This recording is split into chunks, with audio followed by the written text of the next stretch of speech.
அந்த நாம் தமிழர் கட்சியில இருக்கக்கூடிய ஒரு பையன், அவன் பேர் அந்த யூடியூப் சேனல் பேர் வந்து தம்பி சூர்யான்னு ஒருத்தன் வச்சிருக்கான். அரியலூர் மாவட்டத்தை சேர்ந்தவன். அவன் யார் என்னன்னு எல்லாமே நாங்களே சேகரிச்சு காவல்துறை கிட்ட வந்து புகார் கொடுத்தோம். வலசரவாக்கம் போலீஸ் ஸ்டேஷன்ல புகார் கொடுத்தோம். அந்த அம்மா இன்ஸ்பெக்டர் அம்மா அந்த புகார் வந்து என்ன உண்மை தன்மைன்னு கூட கூப்பிட்டு எங்களை விசாரிக்காத கிடப்புல இருக்கு. இப்ப ரெண்டாவது இப்ப போன் பண்ணி மிரட்டுறான். மூணாவது என்ன பண்ணுவான்? எங்களை போட்டு தள்ளுவான். நாங்க என்ன பண்ணுவோம்? எங்களுடைய பாதுகாப்பு அவனை நாங்க போட்டு தள்ளுவோம். அவ்வளவுதான். கேஸ் அப்புறம் மாறி மாறி எங்க மேலதான் கேஸ போடுவீங்க.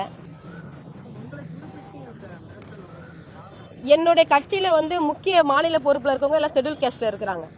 இப்ப இல்ல 17 வருஷமா எங்க சங்கத்திலும் சரி கட்சியிலும் சரி ஷெட்யூல் கேஸ்ட்ல தான் முக்கிய பொறுப்புல வச்சிருக்கிறோம். அப்படி இருக்கிறப்ப வந்து முக்கிய அதாவது அந்த ஷெட்யூல் கேஸ்ட்ல இருக்கக்கூடிய முக்கிய தலைவர்களையும் எங்க அமைப்புல இருக்கிற முக்கிய பொறுப்பாளர்களை வந்து போட்டு தள்ளணும், நரம்பெல்லாம் அறுத்து போடணும்னு சொன்ன அந்த சாதிய வன்மை அவன் எண்ணத்துல எப்படி உருவாச்சு? அப்ப அவனை வந்து சாதி வன்மத்தோட ஊக்குவிக்கிறவன் யாரு?